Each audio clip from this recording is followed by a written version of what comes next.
my name is different. You know, I got teased and bullied all through school about my name and my eyes. And I'm like, you know what? I was going to change my name at 18. Yeah. People be like, man, y'all always doing, even now, we always getting together doing something, not just for homecoming, not just for class reunions or whatever. And it was the same way. Like, just, even right now, just being around y'all, even as adults, it's so nostalgic because it's like, man, we still ain't grown up yet. I was a cool nerd. You know. Sometimes you have to step away from your hometown in order to see what your hometown is lacking. I know what it feels like to not have. I'm looking like, where the vendors at? I don't see no vendors. I ended up being the only vendor amongst 2,500 people.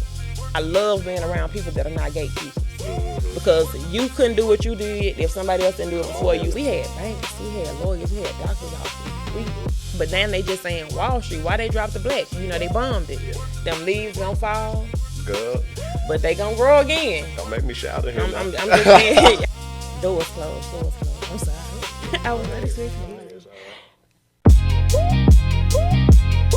It's worth the listen. The conversation be hitting business leaders, athletes and coaches, preachers and politicians. So pull up, sit up, and everybody pay attention. Cause this conversation, it's gonna be worth the listen.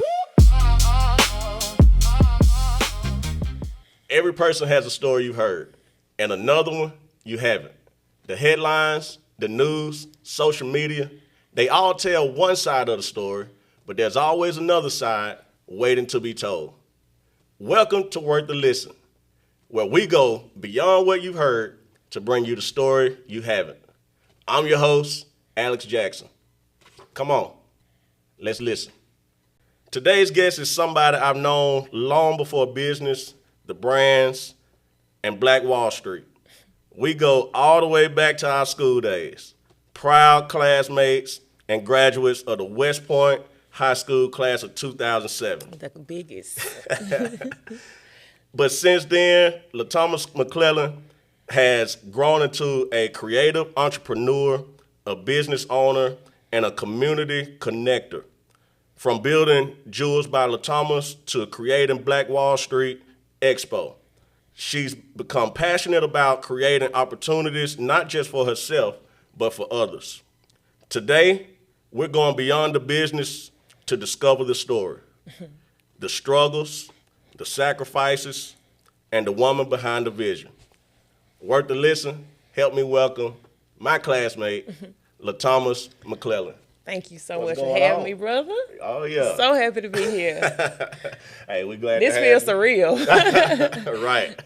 Oh, yeah, full circle moment. You took the words out of my mouth, full circle moment, for real. Exactly. Yeah. Exactly. Well, like I said, I'm glad to have you on, and I want you to just feel free, relax, tell your story. Yeah. You know, like only you know it. Only I know it. They see the glory, but Lord, they don't know the story. Come on. Yeah. So as I said in my introduction, we go all the way back to school days, elementary, through high school, you know, all the way through. Yeah. And so we knew each other long before I became who I am and long before you became who you are. Yeah. So, you know, we just gonna sit and talk a little while. Okay. All right. Everything been well with you though? Any day above the ground, I'm blessed. So, you know, I just try to count it all joy, you know. That's it. That's all we can do. Ain't no need in complaining. That's right.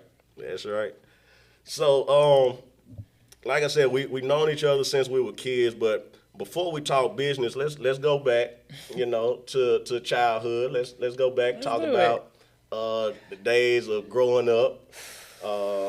The best days of our lives. Yeah. I had an amazing childhood. Okay. Like, I literally had an amazing childhood. We didn't have phones and all that stuff, so right. I made mud pies, I fished, you know, I had to stay outside and drink water out the water hydrant. So okay. I tell my kids all the time, I try to get them a little piece of what I had growing up because it humbled me and it showed me that you can really make something out of nothing. For sure. And, you know, I tell my kids all the time, y'all did not grow up how we grew up. We had to be outside. Had to be. Okay, I was riding down through West Point the other day, and I saw a group of kids riding bicycles. I said, man, that's something I ain't seen in a long time. I love to see it. When the kids come to my house, we not sitting up in no house in front of no TV. Right. Let's go outside. Okay. Whatever. pick pecans or something. Right. You know, we used to go outside and stay out there till the sun go down. And, you know, people say it's a different kind of heat now, but, you know, we stayed out there in that heat. It's a different kind of heat here. It is different. It is different. It take your breath away. For real. Okay. So you said you had a good childhood. You know, how was the family life growing up? I was brought up off of love. And now that I'm grown, I realize it was so many people brought up off survival. And it's a totally different character that's created from that. Yeah. And I want to say it while my mom and dad can still hear it. Mm-hmm. I thank them for that because it humbled me before I even knew what it was like to be humbled. Right. Made me appreciate the small things, you know what I'm saying? Oh, yeah. Because that's what make the impact so big when you finally get the bigger things. Absolutely. Yeah. Absolutely. What memories come to mind, you know, from school that you know, some good memories that you can think of right now? Because you know, a lot of our classmates going to be watching this. Yes. So what's some memories that come to your mind right now? It just was so fun. It's so crazy because people be like, man, y'all always doing, even now, we always getting together doing something, not just for homecoming, not just for class reunions or whatever. And it was the same way, like just, even right now, just being around y'all, even as adults. Yeah. It's so nostalgic because it's like, man, we still ain't grown up Exactly. yet. It's like we hadn't grew, you know. At all. We business people and we grown, you know what I'm saying? But as far as getting together, joke, laugh, like the things that we did back then to carry us through, they're still carrying us through now. And we had fun in school. Oh yeah. And you know, you be the host of all our get-togethers most of the time. Most of the time, yeah. So how you like bringing us over to your crib? As long as it ain't no drama, I'm with it. Right. You know, my mom was that way. We always had gatherings and stuff at our house, and she just always made everybody welcome. And I just embraced it because you never know, blood don't make you family. Right. You know what I'm saying? And it's times I can be having the worst day ever, and I can just get around some of y'all and, man, just go back to being a child again. Yeah. Like I said, it's nostalgic, and I just thank God for it. None of us are perfect. We don't always get along, but we can agree to disagree. That's right. Yeah. And sometimes your mama will pop in on us over there. You know, she thinks she class 07 too. Okay. Oh yeah. So we graduated together 2007. Mm-hmm. If somebody was to pull our yearbook and look through there and see young LaThomas, what would they see? This person right here with red hair.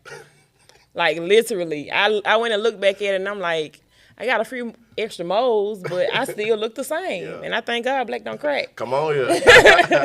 So glad black don't crack, because I do not look like what I've been through, and I'm so grateful for that. Right. Yeah. What would you think would surprise people the most about the woman you become? Ooh, that's a tough one. The resilience. Yeah. I've always been very sensitive, carry my heart on my sleeve, but now I look for adversity. Yeah. Because it proves to me that, for one, God got me. Yeah. No matter who against me, no matter who go away, God got me, and He has proven that. Oh yeah. So I just love the fact that I now have a story to tell. You know. And He gonna prove Himself to you time and time again. And He ain't done yet. Oh yeah. He ain't done yet. Absolutely. So, I want you to, be real honest right here. When we was growing up, did you have any idea of the person that you wanted to be when you grew up? Like, what was, how they do in school? What do you want to be when you grow up? Did you know what you wanted to be? Did you see yourself being this business person, entrepreneur? No, I did not. I set a goal. My goal was to graduate with honors. Did that. Yeah. I always said that after ROTC, I was going to the Air Force and I was going to retire from the Air Force. I did that, but I didn't retire. Gotcha. So I went. It took me almost 2 years to get in. That's when I really learned what resilience meant. Right. They kept telling me no, and I'm like, you're not going to tell me no. This is I don't have a plan B. This is all I'm going to do. I'm going to the Air Force. Yeah. So long story short, I got cleared through the Surgeon General. I went, did my training. 2 weeks before I was supposed to graduate, I got sick. Signed some papers, thinking I'm signing papers, to come back once I get myself together. But it was separation papers. To this day, I can't re-enlist. Wow. And that took me to a place. Yeah. a place of defeat, depression. I'm like, what do I do next? I don't know. So I called my sister, and I was like, Toy, you know, that's my dog. Yeah. I said, sis, I don't know what to do. I don't know which way to go. She was like, come to Memphis. I'm like, you know what? I ain't got no kids. It's just me. Whatever, let's do it. Yeah. I went to Memphis, stayed there for about a year, still just trying to find my way. And I vividly remember October the 26th, 2011. That's a day I never forget. I started working at Brother Printer Company. And the day before, that was during the time, you know, when they was doing the Basketball Wives series and they had the big earrings or whatever. Yeah. So I'm like, I want to be like a basketball wife. They on TV, they doing their thing, they look like me, you know. Right. I went to the beauty supply store, bought me some earrings. I went home, I put them in my ear. They were so heavy. I'm like, I can't wear these things. So I just literally took the balls off, rearranged them, wore to work the next day. A lady saw them that was real big into fashion. She bought those earrings out my ear. From that day to this one, that's what created Jewels by LaThomas. Okay. And, you know, I did sit down and say, my name is different. You know, I got teased and bullied all through school about my name and my eyes. And I'm like, you know what? I was going to change my name at 18. Yeah. But so much stuff had been revealed to me right after I graduated high school. That's when I went to the military. And I'm like, you know what? God made me different for a reason. Yeah, Embrace absolutely. it.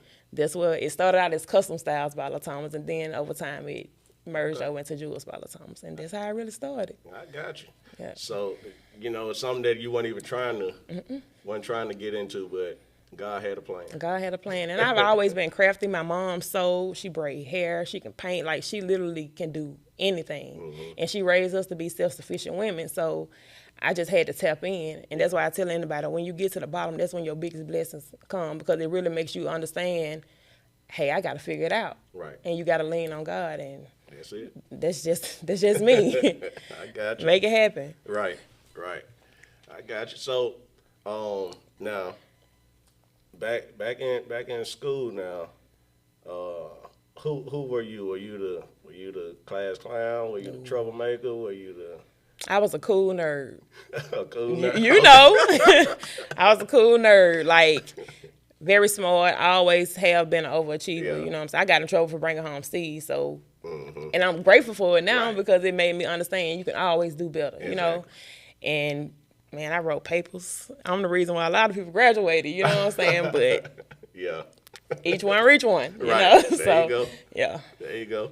Now, do I remember? Was you doing some entrepreneurial stuff in school too? Like, Kind of, sort of. yeah, you had your little hustle going on. I in did. I school, sold too. essay papers. At Central, you know, I worked in the office the whole school Right. year. So I just always have been beyond my years, but it made me feel like I was weird. I really didn't understand. I couldn't embrace it. Right. But like I said with my name, I had to understand God created me to be extraordinary. And I love it. Yeah. I love it. So I'm gonna ask you this, and then we're gonna move on. Okay. If you could sit down with 17-year-old LaThomas, Well, that's sent chills through my body. 18-year-old LaThomas, you know what I'm saying, right out of high school, if you had 5 minutes to talk to her, what message would you tell her?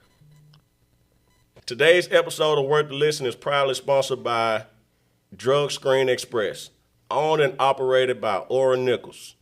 When you need answers, you need them fast, accurate, and confidential. And that's exactly what you'll find at Drug Screen Express.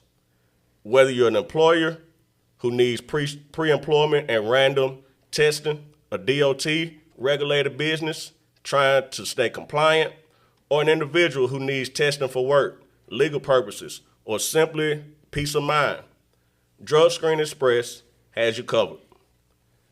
They offer drug and alcohol testing, DNA testing, hair follicle and fingernail testing, oral fluid testing, and so much more. And business owners, here's the best part. They can come to you. Their mobile testing services can bring professional screening directly to your workplace. Visit them in Starkville at 204 Highway 12 East, Suite F, or in Aberdeen at 122.5 Commerce Street. Call Starkville at 662-368-6316 or Aberdeen at 662-694-5199.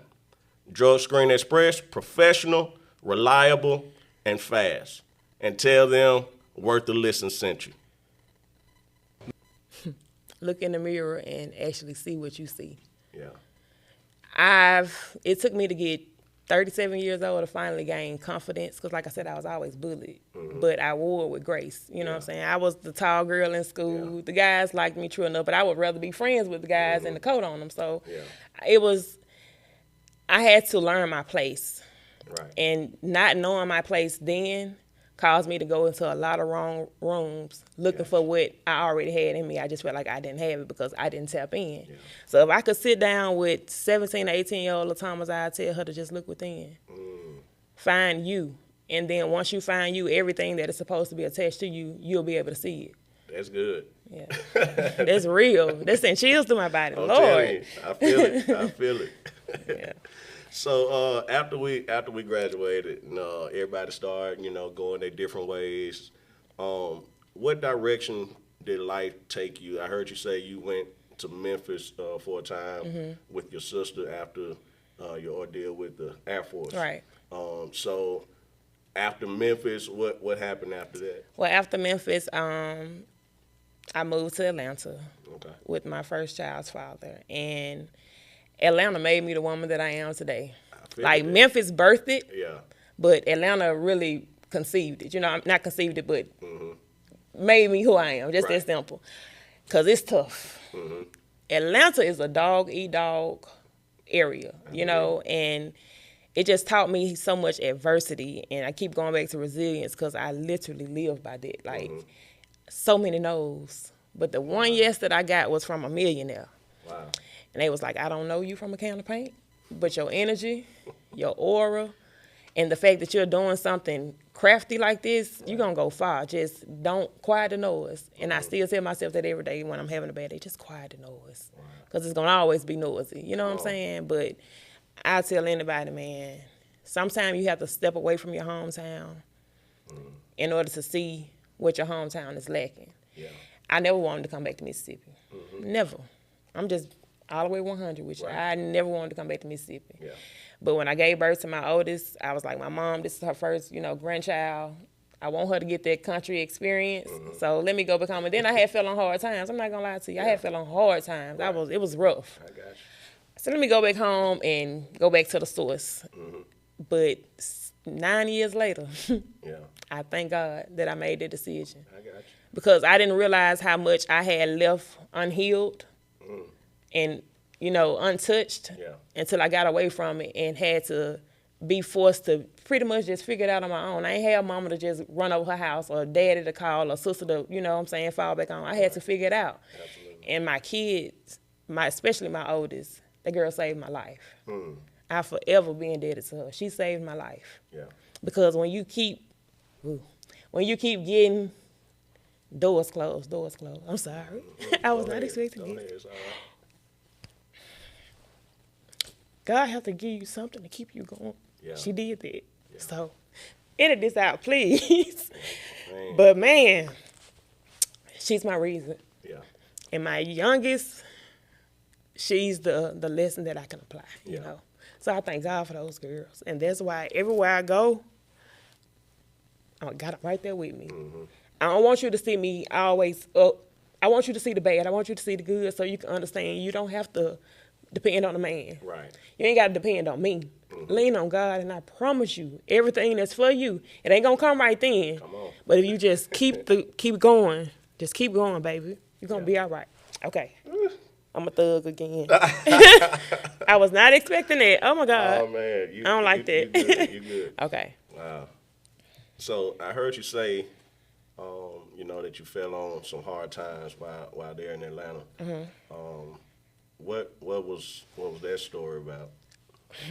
Well, when I was in Memphis, my sister used to get on me all the time because I would see the panhandlers on the side of the road, and I would give them my last sometime. And I used to always tell her, I don't care if they go buy a pipe or bottle, whatever. I sowed a seed. Yeah. And whatever they do with it, that's on them, because that could easily be me out there with handouts. And it never got that bad, but when I say I fell on hard times, I fell on hard times. Yeah. Like, I know what it feels like Right. to not have anything. And it wasn't because I couldn't come home. It's just when you're in a space where you're actually trying to elevate and learn your way, you can't always fall back on what's comfortable. Right. And so that's why I say it just was a hard time, because I was forced, I chose to just endure it. Yeah. It says, yea, though I walk through the valley of shadow of death. He ain't never said I was going to stay there. True. And that stuck with me. Yeah. I walked through the valley, so now I can see the light, and man, that's why I'm forever humble. I don't care if I become a millionaire tomorrow. Yeah. I'm going to still work like I ain't got a dollar to my name. Come on. Because it can all be taken at any moment. And that's why I tell anybody just going into the business aspect of it. If you go into business with the notion of money, getting rich, you done already failed. Yeah. Because boy, woo, entrepreneurship I'm telling will take you through there. telling you. Seriously, it will take you through there. And I love it, though. Pressure. Some people just made for it. Yeah, it's definitely got to be in you. Absolutely. It's not for the weak. Yeah. And you have to understand that pressure going to either bust a pipe or it's going to produce a diamond. I'm Jules by LaThomas. Come on now. So, yeah. You coming on here preaching. For real. It's just real, man. It's just my life. And I had to learn that it's okay to not be okay. It's okay to not always have your stuff together. You know what I'm saying? Because that makes you human. Yeah. I'm not perfect by a long shot. I still got a long way to go, and I have not even reached the plateau of where I know God is taking me. Let's go. Let's go. Let's go. Let's go. So, what did entrepreneurship bring into the picture for you? Like, or should I ask, how did you enter into the entrepreneur side? Like I told you, with the earrings, I never knew. I knew I was crafty. Yeah. I've always been crafty or whatever, but I really never knew what my talent was. Because, like I said, all I knew was twisting them guns and let's do that, you know. Right. And so when I tapped into it, self-taught. Like, I took one class at Hobby Lobby to make the Shambhala bracelets, the little braided bracelets or whatever. But other than that, straight YouTube University. Okay. And I learned the technique. I make it my own, because even in school, I never really wanted to be a part of the crowd. I've always been a leader, had that mindset. I hang with everybody, but I'm going to wear my heels when I want to wear my heels, when I want to come to school with my tennis shoes. You know, I have versatility. Right. And so going into entrepreneurship, I went into it thinking money. Accolades. Oh, I'm doing this. I got a business. But boy, did God humble me real quick. Like, real quick. And people will, too. People will, too, because you have to deal with people. So I had to learn to take me out of it and understand that in order to be treated a certain way, you have to treat people that way. Respect is earned, is not given. That's it. And that's been the hardest part of entrepreneurship for me. Dealing with rejection and taking myself out of it. Because like I said, I wear my heart on my sleeve. I've always had a big heart. Yeah. But people will...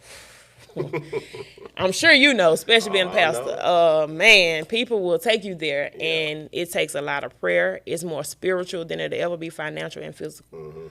And then, you know, on top of that, the reason I said people will humble you, because you'll be thinking that your close family, your close friends, they'll be the ones to support you and have your back and stuff, but most of the time, what you're going to find in entrepreneurship is strangers. It's strangers. People that don't know you. Yes. You know, they'll honor what you're doing and buy into what you're doing faster than your own people will. And that's why I thank God I took that leap of faith when I left Memphis, because even though Memphis wasn't here, I had a safety net. I had my sister.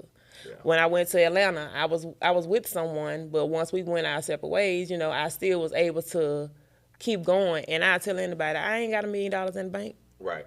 But I can pick up my phone, and the people that I can call to get done what I need done, I'm wealthy. Yeah. And it ain't about money. Yeah. It's all about connection and being pure and being genuine. And when you go to people, what come from the heart touches the heart, as it should, you know. And so I just tell anybody, man, just stay the course, because it's hard. Let me ask you this. Did you ever see anybody growing up? Did you ever see anybody that was an entrepreneur that inspired you, or, you know, anything like that? Yes. Well, for one, my mom. My mom was go-getter. Gotcha. Like, I got you. She was going to go get it, and I just leave it at that. Right. Never doing anything to demean her character or nothing like that, but she never took no for an answer. And then I have 2 guy cousins. My cousin Tick, Lord rest his soul, and my cousin Larry McClelland on my dad's side. One on my mom's side, one on my dad's side. And those 2 guys there, when I say carried their families on their back. Yeah.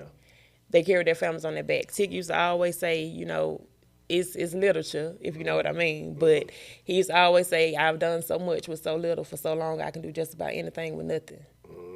That touched me. And even when he passed, it was like, man, what do I do? Who do I call and ask these questions? Or, and God puts people in your path. That's kind of what birthed Black Wall Street. I was doing so many different pop-up shops, meeting so many different people, just, putting myself out there, because that's actually something I started doing in Atlanta. Right. Setting up and doing vendors and, being a vendor at pop-up shops. And I was like, I like this, but I don't think I can do it, And so I went to, go ahead. How was that in Atlanta? Because, I knew you had to have started as a vendor to even generate that idea to begin Black Wall Street. But how was it being a vendor in such a huge city like Atlanta? Humbling. Yeah. Scary as all get out, because you don't know anybody there. So you really just making a way for yourself. Yeah. And the one pop-up shop, well, it wasn't even a pop-up shop, it was a trap and paint. Okay. And so I was here, I had just lost my job. I didn't have any money. And it's this lady named Keisha. LaKeisha, I can't think of her name right off the top of my head. LaKeisha House, I want to say. It's not House. I can't think of her name. But anyway, she's from Tupelo. Yeah. She owns this business called The Lobby. Okay. And me and her did a couple pop-up shops together here. And I called her and I was like, look, I need to go to Atlanta.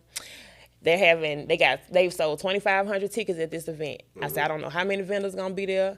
I just pray I have a sellout event. Yeah. She was like, well, look, I'll ride with you. Let's go. I'll drive, I can put my car, because I didn't even have a reliable vehicle at the time. So she put her car on the road, didn't even ask me for a dime of gas. I'm forever thankful for her. Right. We get there, man, I see people everywhere. And I'm looking like, where the vendors at? I don't see no vendors. Lo and behold, had I let my adversity stop me, I would have never been in that room. Yeah. I ended up being the only vendor amongst 2,500 people. Really? Drove to Atlanta, me and her, she sold clothes, I sold jewelry, and we worked together, and we worked that room. And man, it just showed me, like, just go. Yeah. Just do it. So what was it supposed to be? Like, how many vendors were supposed to be there? At 2,500 people, I'm thinking I'm going to at least see 6, 7 other people selling jewelry. Yeah. I was the only vendor. Oh, wow.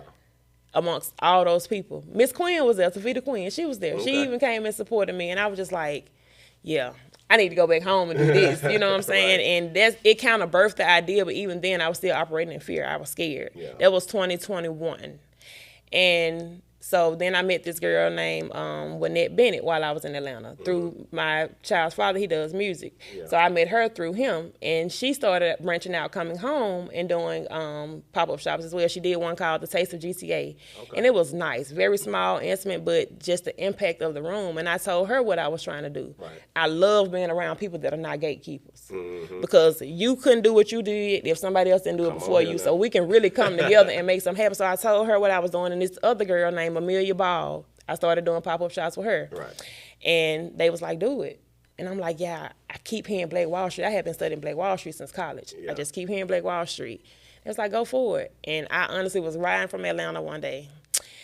I went to Atlanta to get some inventory, and I told my friend, I was like, man, I'm finna do it. He was like, what you finna do? I said, I'm finna do me a pop-up shop. Yeah. And he was like, okay, do it. I got on my phone, got on my notes. I wrote out the theme, the setup, what kind of vendors I wanted, because once you've been a part of it, you can see where it lack and you can see where it works. Yeah. So I'm like, I'm gonna do this. Had $100 to my name. Had $100 to my name. Reached out to the National Guard, told them what I was doing. They was like, I love it. Let's go for it. Yeah. And that was 2023. It's 2026, and we've had 8 Black Wall Street events. So that's awesome. Just go. That's awesome. So you said you studied Black Wall Street in college. What did you learn about it, or what was so interesting to you about it for you to continue to study it? Buying or selling a home isn't just another transaction. It's one of the biggest decisions you'll ever make. That's why you need someone you can trust every step of the way. This episode of Worth the Listen is proudly sponsored by Praxis Realty and Realtor Thomas Brooks, proudly serving families across Mississippi and Alabama. Whether you're searching for your very first home, upgrading to fit your growing family, downsizing, or looking for investment properties. Thomas is committed to making the process smooth, honest, and stress-free. He believes every client deserves personal attention, clear communication, and someone who will fight for their best interests from start to finish. Your next address could be one conversation away. If you've been thinking about buying or selling, don't wait. Reach out to Thomas Brooks with Praxis Realty today and let him turn your real estate goals into reality. Praxis Realty and Thomas Brooks, helping you find more than a house, helping you find a place to call home.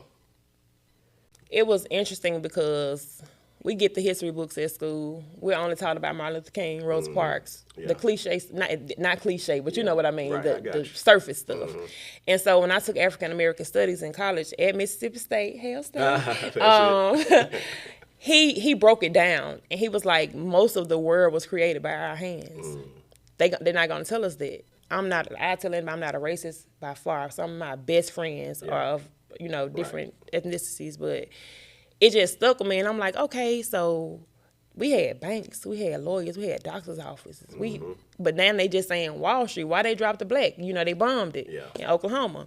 So when I kept getting Black Wall Street, I'm like, man, they got Black Wall Street rallies in Atlanta. They got places in Texas. I don't want to do this because everybody else doing it, but that goes back to you can't make a step unless somebody before you make a step too. And I'm like, let's do it. Black Wall Street Expo. So I called Charles Heron, Coach Put, and we went to college together. That's actually where we met. Okay. Became really good friends. Always, even with his HW Jets, he came to me for ideas. I went to him for ideas, and we just always piggybacked off each other, and we could have the hard conversations. Never biased. Always told me what I needed to hear, not what I wanted to hear. And he was like, I got my coaching going on, I got my clothes, and I ain't really feeling this, Pooh. But if you want to do it, let's do it. Okay. So the rest is history, for real. And here we are today. And that goes back to connections, man. You just got to have people that's willing to see your vision, Yeah, and so, you talked about Black Wall Street and just what kind of stood out to you in college, and when you saw it taking place in Atlanta, or you heard, the things that was going on in Atlanta and Texas and all these other Black Wall Streets that's happening, what made you really believe that this could be done in Mississippi? Mississippi. West Point at that. Man, it was scary. Yeah. Not gonna lie to you. It was scary because I'm like, I know one thing about your hometown. People gonna always hone on who you was. They don't really want to take the time to see who you can become. Yeah. But again, quiet the noise, Pooh. Well, I'm sorry, LaThomas, quiet the noise. And at least you did it before I did. Yeah, thank you. So it just was like, it was necessary because doing pop-up shops and meeting so many people along this journey, I saw that it was a lack. Yeah. And yes, people have done pop-up shops all over. My hat's off to them, but I've always been a 360 thinker. I don't think 180. I've always been that way, even in school. Yeah. I've just always been that way. And like I told you, I thought I was weird, but I thank God now that I really understand who I am. Right. And in doing so, I was like, okay, I have a business, so let me put myself in a room where so many other people that look like me. I don't see competition. Yeah. I see collaboration because some of these women are just like myself. They're single mothers by choice or by force, however the case may be. And when you're raising children, trying to actually teach them in a world where everything is at the surface, ChatGPT, all you gotta do is talk to it. No, my girls know how to read. We work, we do stuff. So I was like, okay, let me create this and just see how I go. The first one blew my mind. Yeah. And I honestly didn't think further than a pop-up shop. So now I've done the Love Jones effect on the Black Wall Street, which is where we recreate the scene on Love Jones, one of my favorite movies, The Sanctuary. Okay. I have poets come in, I have saxophonists, we have vendors set up there, more intimate vendors because it's for grown people. But, cigar vendors, all different type of stuff. And then even with Black Wall Street, I have, it just warms my heart, man, because I wrote the vision. I went to a motivational vision board party, 2022, right before I did my first one. Yeah. And the girl just kept preaching on write your vision and make it plain, write your vision and make it plain. I never knew how far I could go. And God's so funny because we'll go to him and we'll ask for this and we'll ask for that, and he don't give it to us the way we ask for it. Yeah. He has to show us to think bigger. And that's what he's doing for me right now. Like, girl, go. That's it. You know? And don't be scared of who gonna leave or who gonna feel like you're fake or whatever the case may be. I made you. I know you. Right. Go. And that's just where I'm at now. I have never been this selfish in my life. But I thank God that I'm finally am to the point to where I don't worry about what this person doing, what that person doing, what that person saying. I just do me. Yeah. And being that it's from the heart, it always come to pass. Right. So. How many people or vendors and people came to the first one? I had, I want to say 53 vendors. Okay. It was a packed house. It was 53 vendors. And the foot traffic, I know was between 600, maybe 700 people. That's just going and coming all day. Yeah. I wasn't prepared for that. It literally it knocked me off my feet. Because I'm like, whoa, girl, you might be on to something. But like I said at the time, I'm just thinking pop-up shop. Let's just set up tables or whatever. But, man, from that to being able to do the back-to-school drives, the one we just did this year, we was able to give out 350 book bags filled with supplies, haircuts, braids, retwists of locks. And it was so many people that came in there and they just was thanking me. And I'm like, don't thank me. Yeah. I get it. I've been there before. I've needed help. And so if I could be a vessel to help anybody in need, let's do it. Because like I tell you, it's not about the money. Yeah. If I don't make a dime, as long as I made an impact, I'm okay. Yeah. Because I know God going to supply all my needs. And he going to bless those who have their hearts in the right place. Yes. You know? And just from hearing you talk the whole time, it's like, you know, her heart is in the right place. Yeah. Her heart is for the people. It ain't about what she can get out of it. And that's one of the things I told you I did my little studying last night and leading up to this. Yeah. But one of the things I heard you say, and you just said it just a little bit ago, that you don't see competition, you see collaboration. No. You know, and that's major coming from an entrepreneur who's trying to make her own way. Right. You know what I'm saying? She's trying to get to that place to where she can take care of her family and do things, you know, right. and level up in life, you know. Exactly. But then you opening the door, not just for Jewels by LaThomas, but any other jeweler. Exactly. You know what I'm saying? That can come to this expo and, hey, let's do this thing together. And, man, even outside of that, I do so much that people don't even know because, like I said, it ain't even about the recognition. Right. God gonna put you where you need to be seen when it's your time. So it's not even about that. I've gone to the jewelry classes for nursing homes. I've seen little kids who piqued the interest in making jewelry. Come over to my house. Here go you some beads. And those little girls are really doing their thing. I've even had vendors. One girl, when I did the first one, her name was Egypt. I think Egypt was 8 at the time. She was making candles and stuff. That baby is making air fresheners now. The little crayons and stuff that you can use in the bathtub, and she was 9. And that's why I'm like... So you're not just even focused on this generation of entrepreneurs. You're pouring into the next generation. You got to go back because we know the world we living in now. Yeah. Nothing's new under the sun, but it's more vocal and more seen now. So it's like, do we focus on what they're doing, or do we focus on giving them something to change their mind? That's good. If I would have stuck around here and just focused on being a wife or getting a good job or whatever, ain't no telling where I would have ended up being. Yeah. I had to take that walk by myself, and even now, God has me in a space, in a season of isolation, and it hurts because everybody that you want to take to the top with you, they not equipped to go there, and it's not nothing bad or no ill feelings or anything. It's just elevation truly does require separation. Absolutely. And you know, in that season, it'll make you want to throw in the towel because you really want to hold on to people. But the people that are meant to stay, they won't never even loosen up their rope, you know what I'm saying, so they can let go. Yeah. And I just thank God for it all. Yeah. Man. I tell people at the church a lot, you know, sometimes, put it this way, an elevator has capacity. I like that. An elevator has capacity limits, and so if we're gonna go higher, sometimes you got to lose the weight. Gotta lose the weight. Yeah, Real talk. yeah. And so I like that. I it's- gotta use if it's that. if it's holding you down Yeah. and holding you back, you know, you got to let it go. A tree can't grow unless you prune it. Come on here now. Come on. Them leaves gonna fall, Good. but they gonna grow again. Don't make me shout at him I'm now. just saying, hey, I've lived it, Right. and I know I probably haven't saw the worst, Yeah. but I'm prepared for it. Yeah. Because even when I was at my worst, I still knew better was coming, Yeah. and I hold on to that. I have bad days. I cry every day. I'm like, why are you doing this? And the fact that I now have an answer, that lets me know why I'm doing it. Absolutely. I can work. I'm telling you, I don't really sleep. Yeah. I gotta clean the business. I mow some yards.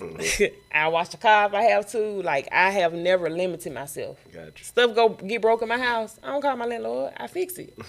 Because this is where I stay, so I gotta make my home my home, you know. And I apply that to my business and anything that I do. Even when I was coaching cheerleading, I didn't do it for money. It was a free job. It was a volunteer job.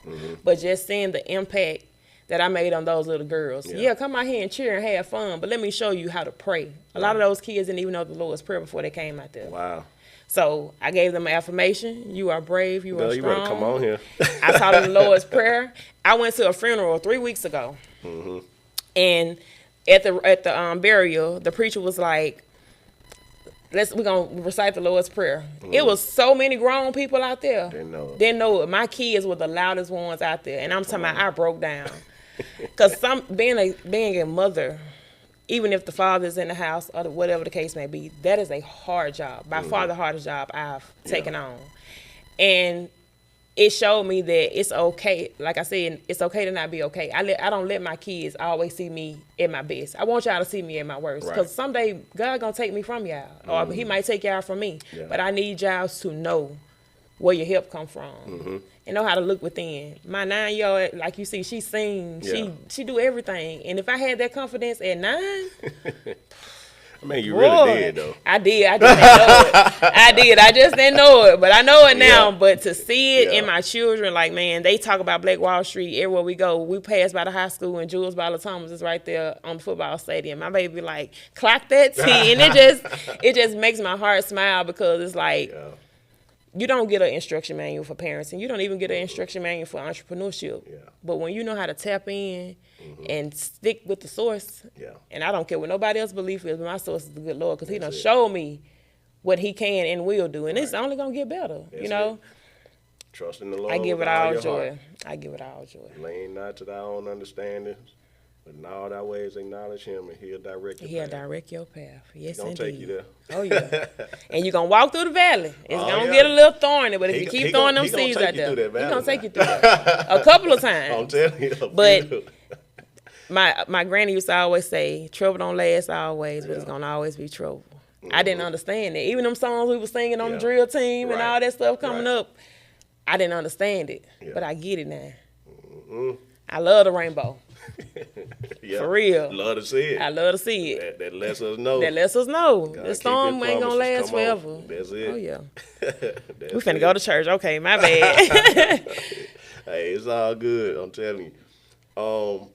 So you talked about your daughters. You got 2 daughters, right? 9 and 5. 9 and 5. What has what has that really been like? Just making sure that you grind it out for them day in, day out. Yeah. You know what I'm saying? Making sure they don't have to lack and want for anything. Right.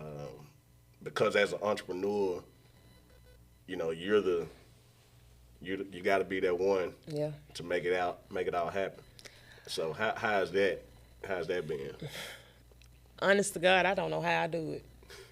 I wear so many hats, but before anything, like if I have an event on a Saturday evening, you best believe that Saturday morning when my kids going on a picnic, we get outside in the yard and they're jumping on a trampoline or something, because money can be replaced, time can't, and they're not going to be babies forever. So they come before anything and anybody. Point blank period. If I lose it all today, as long as I got my kids, I'm all right, because we can rebuild again. So it was hard at first finding balance, but now that they're getting older, I can include them in what I'm doing, and they love it. It's still it's a lot on me because they my babies, and mama for every single thing. I don't get a break, even when I'm not with them. I don't get a break because I'm always thinking of them. But it's so rewarding to raise daughters. God knew I needed daughters. I probably would have fumbled some boys, but to raise daughters and they keep me going. Like, they pray for me. When I'm having a bad day, they'll just walk up and give me a hug. My oldest, she don't even call me mama. What's up, boss lady? And I'm just like, girl, I'm your mama, you know? Right. But they don't really know how much they keep me going. And anybody, whether you're working a job, whether you're an entrepreneur, whatever the case may be, always make time for your kids. Come on here. Because they're not going to remember what you bought them. They're not even going to remember where you took them, but they're going to remember the time. Like, I always make time for them. Yeah. No, even when I don't have time for myself. And a lot of people ask, why you single? Why you not married? For what? Right. When it's time, it's going to be time. I'm not forcing it. You know what I'm saying? But until then, I know who I am. I know my worth. Yeah. And that's the main thing. I ain't on no shelf. Yeah. I'm priceless. You know what I'm saying? So it took me a long time to get to this place. Right. I went through a lot. Oh, my God. I went through a lot to get here. And it's a lot of stuff that I don't speak on because I'm still healing from it. But I've learned in transparency, you ain't the only one I've been through it. Yeah. So talk about it. Right. Speak it. Heal somebody else. Let them know that it's okay to endure whatever it is you had to endure. Because on the other side, oh, come on now. man, another chills through my body moment. Okay. We're gonna always get to that other side. You know, we're gonna have to go through hills, gonna have to go through mountains, valleys, all kind of floods, fire, and water sometimes, but we're gonna get there. We're gonna get there. And you gotta know that. That's it. You can't just talk it, you gotta know it. Right. It's all about faith. Faith of a mustard seed. That's all he asks for. And when you surpass that, you really on your way. Because just like right now, I'm tired. I just got off work. I still got to go home. I got 6 pair of shoes to make. Yeah. I ain't complaining because I love what I do. When you love what you do, you'll never work a day in your life. That's it. So I'll take me a nap. I heard you say that on the news too. Yeah. For real. And it's real. When you love what you do, like I've been on jobs where I'm just like, oh my God, let me hurry up and clock out. I'm sick of this. But Black Wall Street just setting up, like, so many people think I just have this vast team. Yeah. I don't. Okay. It's mostly me and my co-hosts. Set up, promotion, interviews. It's just us. God is going to send me the team because I'm praying for it. But it's hard these days finding like-minded people. And I don't care who you are and how long you've been connected to a person. You have to surround yourself around what you're trying to become. That's it. And that's hard for a lot of people because they don't know how to separate the two. I love real hard. And when I love you for real. Yeah. But when I see that you're not trying to go where I know I'm destined to be, I got to love you from over there. Come on. And you can't feel bad about it. Yeah. You got to keep going. And that's where a lot of people miss out when it comes to entrepreneurship and just keeping on the journey. Yeah. They get so caught up in, oh, I got to take care of my family, or this person been my friend for this many years. They can still be your friend, but if they're really for you, you separating ain't going to make them feel like you're separating. They're going to just know she's isolating herself, tunnel vision. Right. And if they don't, unapologetically. Absolutely.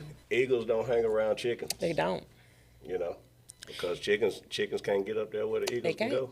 They can't. And so, you know, sometimes you got to understand the difference of where we at in life. Exactly. You know.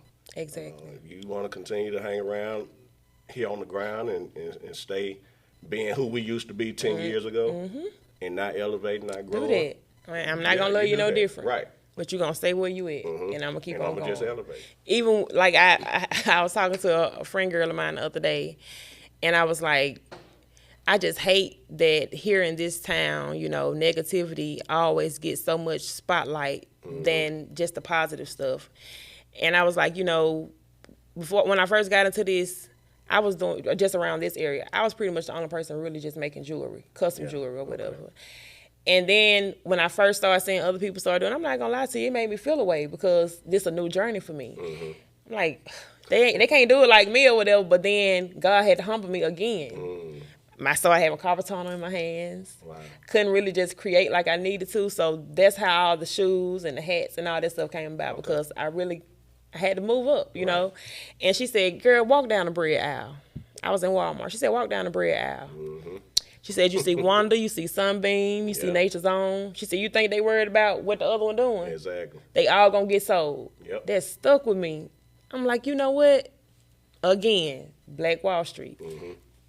Even if I don't make a dime when I leave, somebody walked in and they saw me. They put my face with my products. They saw you. They put your face with your products.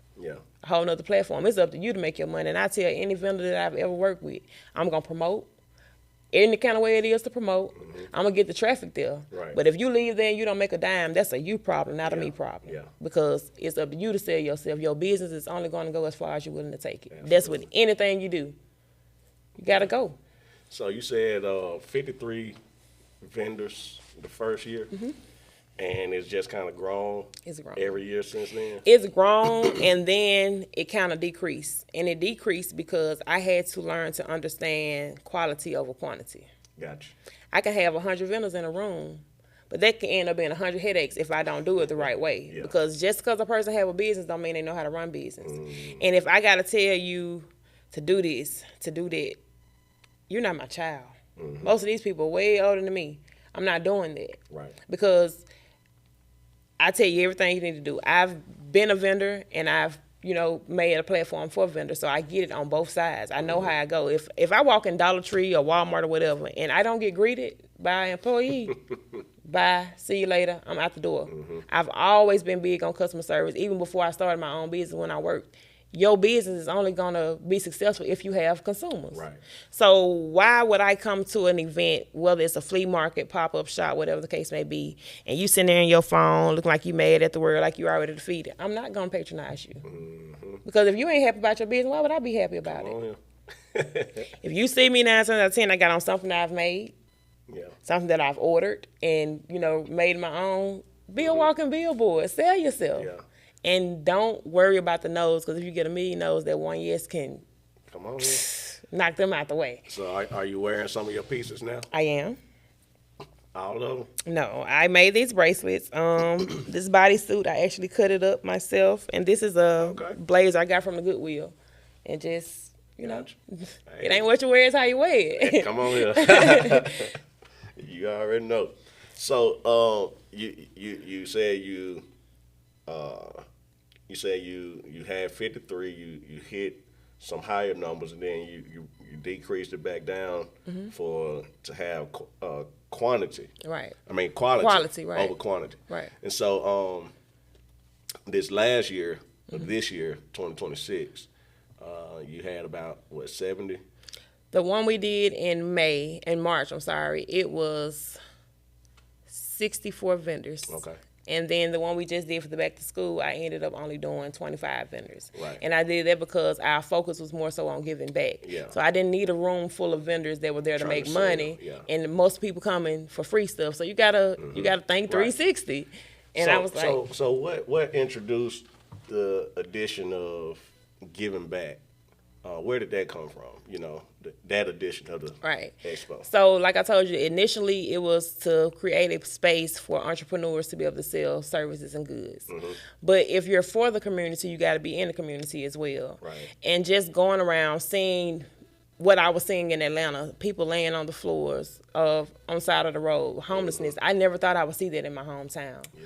So I'm like, okay, you got to figure out a way to not only take in, but how can you give back? And so if back to school drive came about, I have kids in school. So I know during that time it can be very stressful for a mother or a father. And I was like, okay, I spoke with my vendors, of course, my counterparts, and I'm like, look, let's give back. Most of the people that patronize us are of African-American descent. So, of course, we have to get braids. Everybody don't know about perms and all that good stuff. So I'm like, okay, let's braid some hair. A lot of people give out haircuts. Let's have all this under one roof. Right. So that way, if we're giving back, we can still have a space for the vendors to come in and sell their stuff, because just may be something here that they need. You have people in there selling hair bows. You have people in there selling candles, personalized notebooks. Like, Yeah. We amazing. Yeah. We are amazing. Absolutely. For real. And so I was just like, give back. Find out a way to give back. So we got a tour drive coming up now. Okay. I've always wanted to play the Grinch. I love the Grinch. And, the theme is the Grinch who gave Christmas back. Wow. We will still have vendors as well, but of course it's going to be more so like a one-stop shop. And I did it the weekend before Black Friday for a reason. Okay. Black Friday is one of those times where we spend money that we don't have to spend buying TVs, electronics, the same stuff every year. Mm-hmm. Why not come out, take pictures with Santa Claus, take pictures with the Grinch, get some free toys. Because there's somebody going to come in there that really needs it, don't know how they're going to, be able to get to their kids. And even if somebody come who don't, that's not my concern. I just want to be able to give back. Yeah. And we still have vendors there, so you can really come in, handle that business as far as taking care of your kids. But if it's somebody else you want to buy for, go shop over here, go shop over there, and it's all black money. Yeah.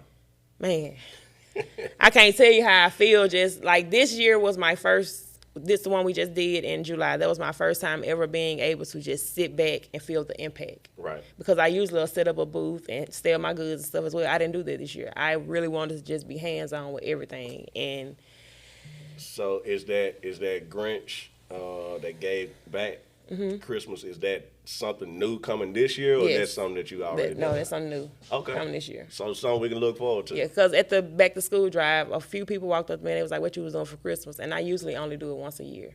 And I'm like, I don't really want to do nothing for Christmas because I know a lot of other people are adopting families. You have other people doing tour drives, but again, I said, quiet the noise.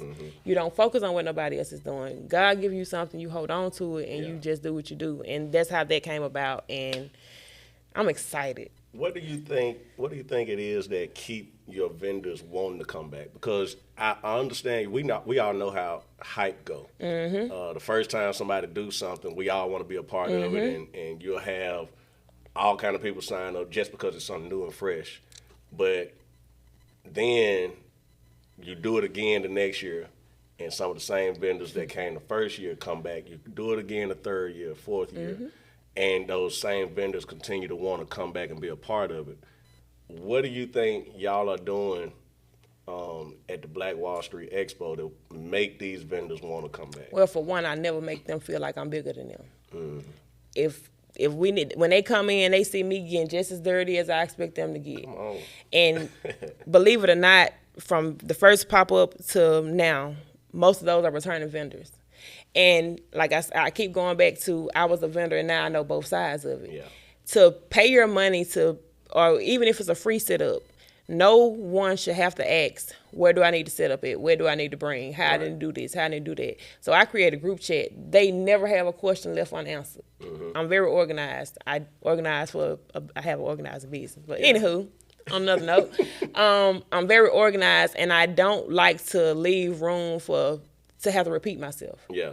So if I go ahead and tell you up front, hey, this is what we're doing, they know I care, and I always let them know I'm nothing without y'all. None of this would be possible without y'all. And I feel like that's the impact that they have, because I've been in rooms where I feel like a number. Right. I don't ever want anybody that I work with to feel that way. And I can't please everybody. Some people, it's nothing that you can do to please them, and I'm cool. I need you to go on and get out of my way. Yeah. So you can make room for the ones who really see that this girl is trying. Yeah. I've been there. I didn't have nobody to tell me, don't do this, don't do that. I had to literally bump my head. So if I can prevent somebody else from having to bump their head but still get the same impact, let's do it. Because it ain't about me. The more of us at the top collaborate, we ain't got time to focus on the ones at the bottom trying to compete. You're right. So. You're right. So you done had connections beyond West Point. You brought a lot of people in to your expo from Alabama, Georgia. Yeah, and I saw that, Jamaica. Talk to me about that. How did you reach international level, you know what I'm saying? Well, I met her through a family member of mine.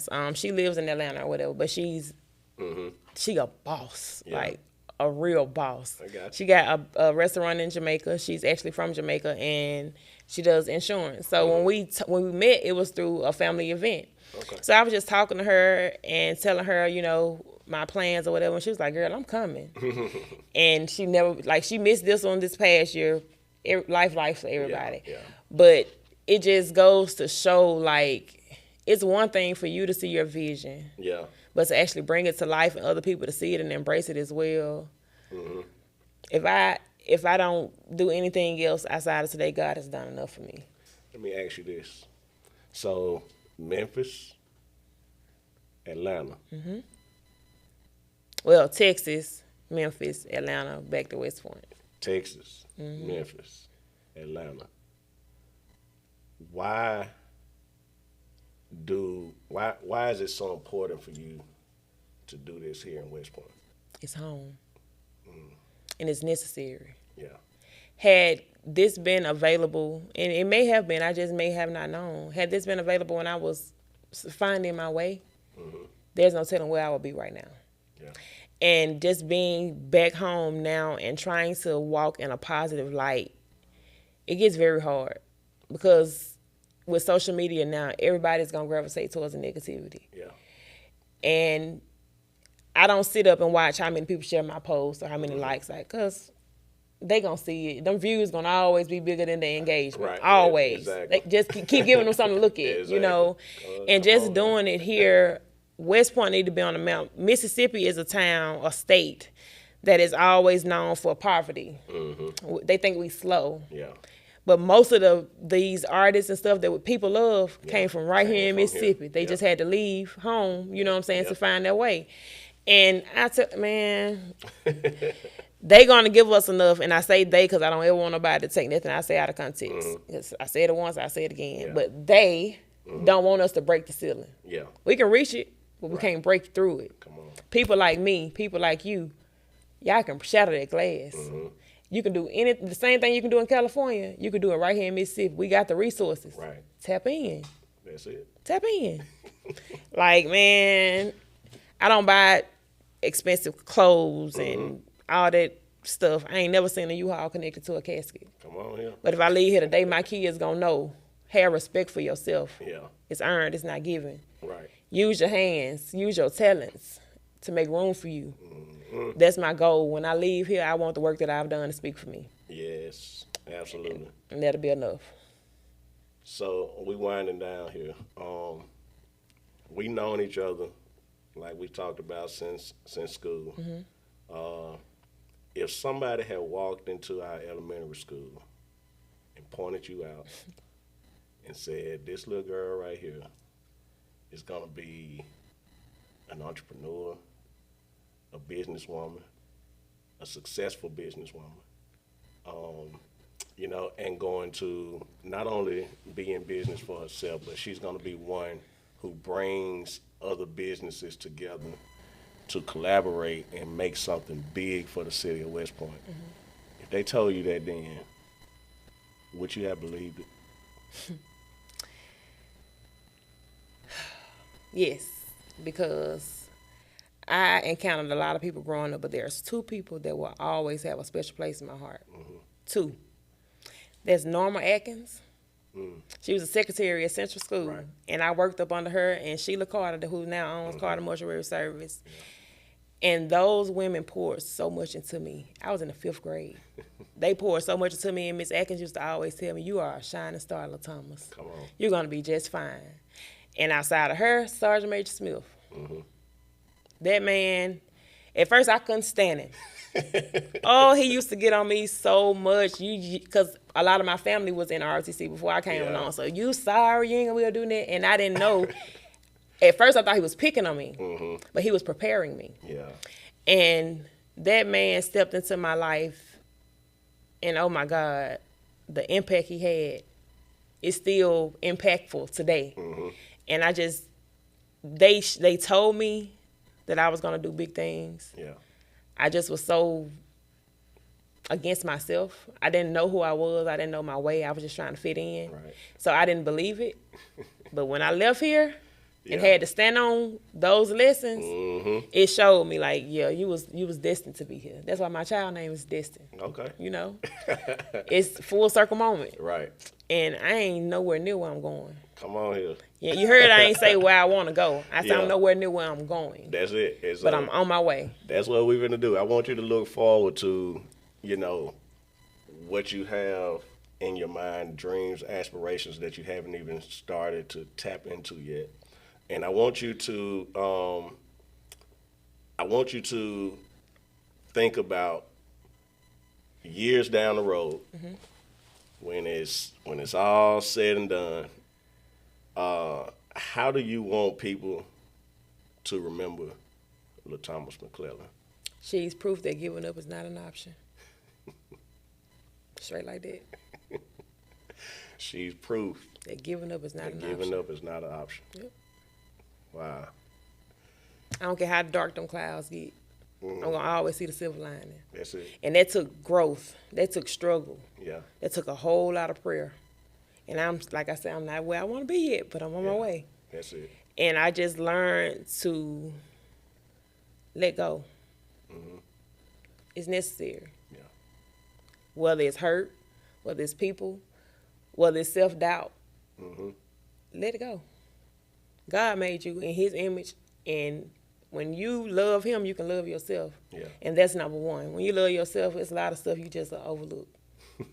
It's a lot of places that I want to be in. You know me, I love to have fun. I'm a party, I'm going to do my thing, I'm going to have a good time, but it's a time and place for everything. Come on. And I'm a woman before it all. Right. Respect myself, and when you respect yourself, it'll come to you. Oh, yeah. And if it don't, get away from it. Yeah. Don't become it. That's it. Yeah. So, we closing. This is your camera right here. Okay. Okay. I want you to look into that camera, and I want you to talk to that young LaThomas. I want you to talk to that young girl or that young guy who may have some aspirations, and it may not even be, young as in elementary or in high school. Right. It may be just young in the mind of entrepreneurship. Right. And so how would you speak to that young entrepreneur or that person who's thinking about getting into business for themselves? Right. What would be a good message to send them of encouragement that'll help build them as an entrepreneur? I'll tell anybody, including myself, when I was younger, go for it. If God wake you up and give you breath to breathe, you still have a purpose. And once your purpose is fulfilled, that's when I believe you take your last breath. Never let anyone tell you what you can't do. There's footsteps on the moon. So anything is possible. You can do anything you put your mind to. Keep God first. Know your worth. Respect yourself. Write your vision, make it plain, and always, always remember where your help come from. And there's nothing that you can't do. Well, there you have it, folks. This has been another episode of Worth the Listen. And it was worth the listen. Okay. Hey, we want to thank y'all for tuning in. Thank y'all for giving us your ear. This is y'all, my classmate. Y'all can hear how brilliant she is. Y'all can hear the mindset that she has. I want y'all to help share this. Get the word out about this conversation, because I believe she said a whole lot that could help somebody. And so don't hog this to yourself. Share the content. Get it to somebody that needs it. Maybe you need it. I believe a lot was said that could help all of us. And it was you real. Helped me. It just was real. And, I'm just learning to be transparent, man, Yeah. and just That's it. be who you are. That's it. Absolutely. Yep. Well, y'all like, subscribe, comment, share it. This has been another episode of Worth the Listen. It's your boy, Yes. Alex Jackson. Until next time, keep listening.